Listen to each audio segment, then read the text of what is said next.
Boa noite, nobre Cainita. É uma honra ter você em meus domínios. Eu sou Rodrigo Marajá e esse é o Alpha RPG, canal focado em Vampiro: A Idade das Trevas, primeira edição. Então, galera, no vídeo de hoje a gente vai iniciar nossa saga pelos 38 livros que compõem a linha Vampire: The Dark Age. A nossa proposta é fazer uma análise de cada um desses 38 livros publicados pela White Wolf ou pela Black Dog, né? Para quem não sabe, a Black Dog Game Factory é um selo que a própria White Wolf editora utiliza quando precisa lançar um livro que tem um teor um pouco mais pesado, um pouco mais impactante. Então ela se preocupa em publicar o livro por esse selo, tá? A gente vai começar hoje com o livro básico, Vampiro: A Idade das Trevas, que foi lançado em 1996. Foi exatamente na época que eu comecei a jogar RPG, né? Eu já tinha jogado outros RPGs, inclusive Vampiro: A Máscara. E quando surgiu a informação que a White Wolf traria um ambiente medieval, né, para o mundo do World of Darkness, cara, isso foi empolgação total na comunidade do RPG no Brasil.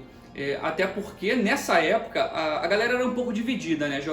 Metade da galera jogava Vampiro: A Máscara e parte dessa galera jogava também D&D, né? E o Vampiro: A Idade das Trevas veio justamente para unir esses dois universos, né? Trazendo para o mundo sombrio e adulto de Vampiro: A Máscara os temas com castelos, tavernas, masmorras do D&D. E essa ideia foi muito bem aceita e o jogo é sucesso até hoje, né? Então, a nossa ideia em si é o quê? É trazer todo o conteúdo, analisar todo o conteúdo de cada livro desse publicado. A maioria desses livros estão em inglês, né? Com exceção do livro básico, que você encontra em português. Foi lançado pela editora brasileira chamada Devir. A gente teve também o livro do clã Capadócios, também foi lançado em português. E uma exceção também é o livro de Nod, que também foi traduzido para a língua portuguesa, né?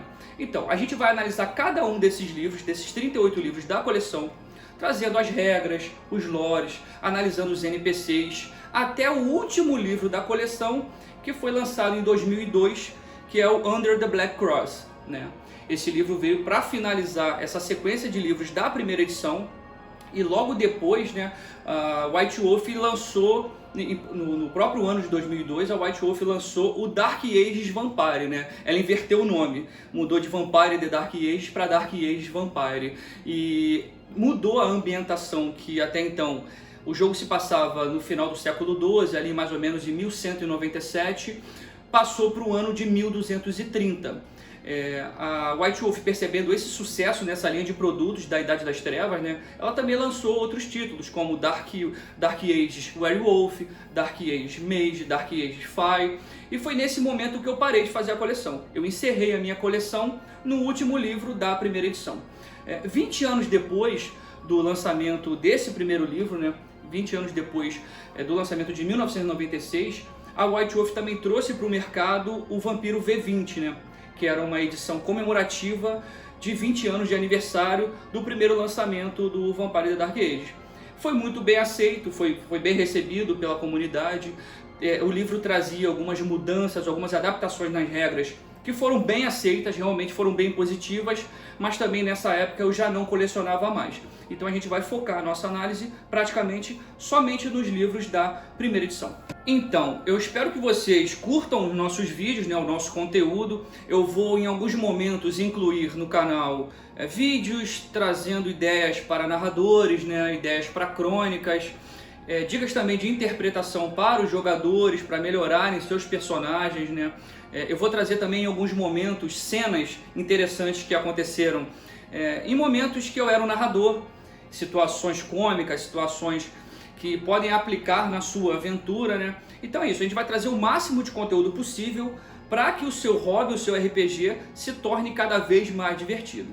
Então é isso, então curta nosso canal, se inscreva por favor, ative o sininho de notificações e vem comigo, galera, vem comigo que o Alpha RPG está só começando.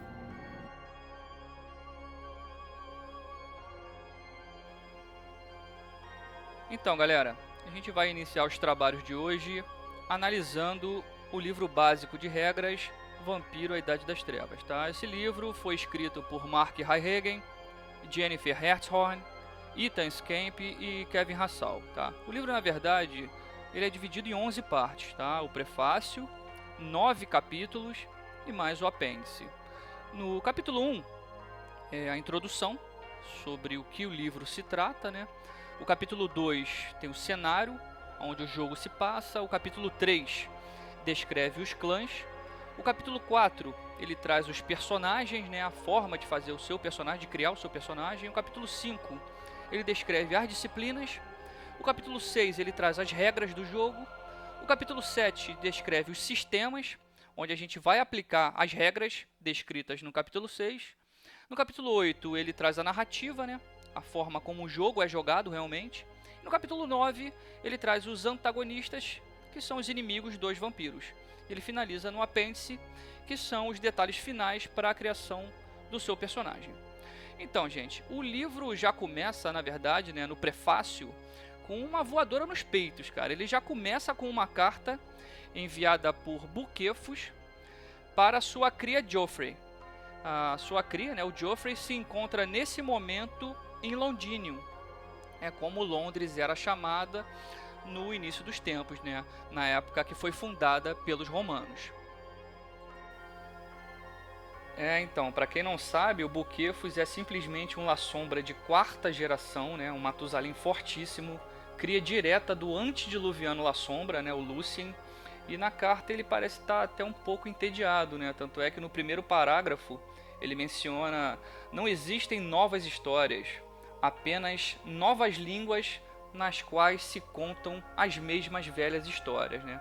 Ele, nessa carta que ele manda para sua cria Joffrey, ele destaca também, ele fala um pouco sobre o caçador dos caçadores, se referindo claramente aos homens de fé verdadeira. Parece que é algo que incomoda e preocupa bastante Buquefos, né? E nessa carta ele mostra a real intenção de transformar um determinado Frey, chamado Offa, né? Frey Offa, transformar esse cara em vampiro. Ele alega que recebeu um anexo, né, um relatório. Até esse relatório ele envia para sua cria Joffrey também. Recebeu esse relatório de um amigo chamado Monsenhor Bernardini, né, demonstrando claramente a influência de Buquefos dentro da Igreja Católica. Isso é uma coisa que a gente vê muito realmente nas crônicas de Vampire The Dark Age, né? É bom demais. Então, nessa carta, praticamente Buquefos dá uma missão para Joffrey, né? A missão de converter esse Frey, chamado Offa, à heresia cainita, né? Heresia cainita tem até um livro que a gente provavelmente vai ver mais pra frente, publicado pela Black Dog, né? Que traz detalhes sobre o que é a heresia cainita. Mas para ficar aqui bem por alto, né? Bem simplificando do que se trata, é como se fosse uma religião, um culto a Caim, na qual descreve o mito de Caim como se fosse o preferido de Deus, né? Trazendo Caim como se fosse o preferido de Deus em relação ao seu irmão Abel. E a heresia cainita é isso, faz com que a maioria dos humanos acabam idolatrando e cultuando os vampiros por serem descendentes de Caim, né? Nessa carta, Buquefos descreve que o Frey já está corrompido, né? O Frey Offa já está corrompido, e esse feito foi executado por um gangrel chamado Alfred. Ele até diz na carta que ele caçou e matou esse gangrel chamado Alfred. Ele descreve, magnificamente, cara, detalhes da caçada, como foi esse confronto, que não foi algo fácil mesmo para ele, que era um membro de quarta geração, né? E finaliza a carta assinando não como Buquefos, na verdade ele escreve Buquefos, só que coloca agora chamado de Francisco Diego del Belmonte, deixando claro que ele mudaria o próprio nome, uma coisa também muito comum na Idade das Trevas, né, vampiro. Algumas informações que a gente tem do Buquefos, né, é que ele era um tirano grego, que lá na época de Roma, né, chegou a participar até do Senado Eterno, né. Você vê que o cara era muito poderoso, e também uma característica desse personagem é que ele era um andarilho. É muito interessante a gente ter um Matusalém andarilho, né, é bem legal. O antediluviano La Sombra, né, o Lucien, ele, além do Buquefos, ele teve também uma cria chamada Montano, né? La Sombra. Ele, na verdade, o Montano era o mais velho, era a cria mais antiga do antediluviano. E também teve Gratiano de Veronese, também um outro La Sombra famosíssimo, né? Que era a cria mais nova do La Sombra. E dizem, supostamente, né? Diablerizou o próprio antediluviano. Na verdade, o início do livro não detalha, né, mas dá a impressão que o tal do Gangrel Alfred foi caçado exatamente por isso, né? Porque ele se confessou, ele relatou praticamente todos os detalhes sobre os vampiros para esse Frei Ofa.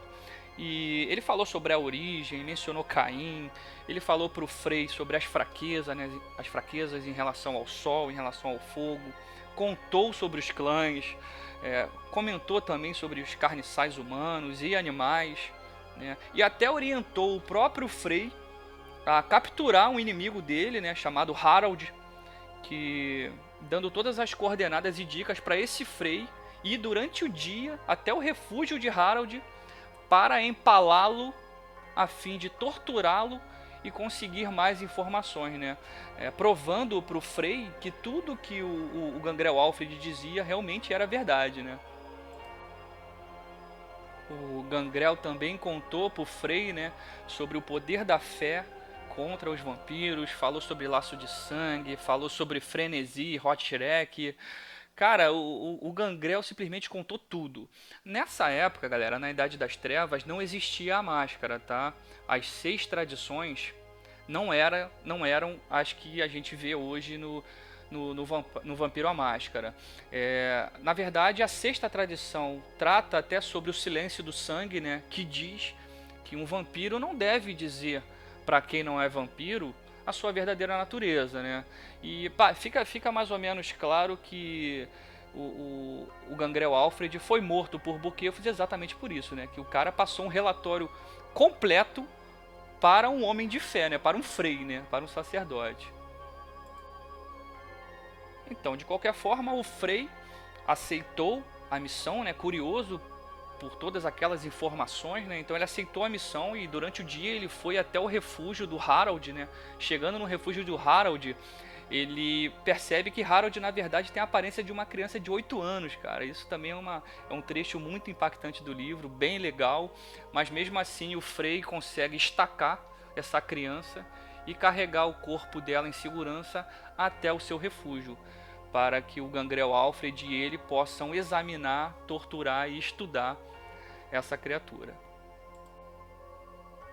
E no final do apêndice, né, ele traz que o Frei Ofa, ele acaba se arrependendo de tudo aquilo que ele fez, né, de ter ajudado uma criatura das trevas, né, e ele opta por decapitar o Harold, aquela criança de 8 anos, né, que estava empalada. Ele mata o Harold, né, e depois que ele mata o Harold, ele percebe que ele perdeu completamente a sua fé verdadeira, que ele não tem mais o poder de espantar, né, de se proteger das criaturas sobrenaturais, né? Esse trecho também é bem interessante. E aí o Frei Ofa, ele assina esse relatório e envia esse reporte para o Monsenhor Bernardini, que na verdade vem a ser amigo do Buquefos, né, conforme a gente falou no início da transmissão, no início da gravação, né? Como é que as coisas são. E aí o Buquefos pega todo esse conteúdo que deveria ter sido enviado para a Igreja Católica e tal, para tomada de providências, e na verdade todo esse conteúdo, toda essa análise, esse relatório caiu nas mãos do Matusalém La Sombra. É bom demais. Então é isso, galera. A gente trouxe hoje a parte inicial do livro Vampiro, a Idade das Trevas, né? No próximo vídeo a gente vai falar sobre o capítulo 1. Espero que vocês tenham gostado, então deixe seu like aí, se inscreva no canal, dá essa força pra gente, tá? A gente vai tentar sempre estar trazendo conteúdo de qualidade e diferenciado para que você possa aplicá-los nas suas mesas, nos seus jogos, junto com seus amigos, tá bom? Tamo junto, galera, um forte abraço e até a próxima. Valeu!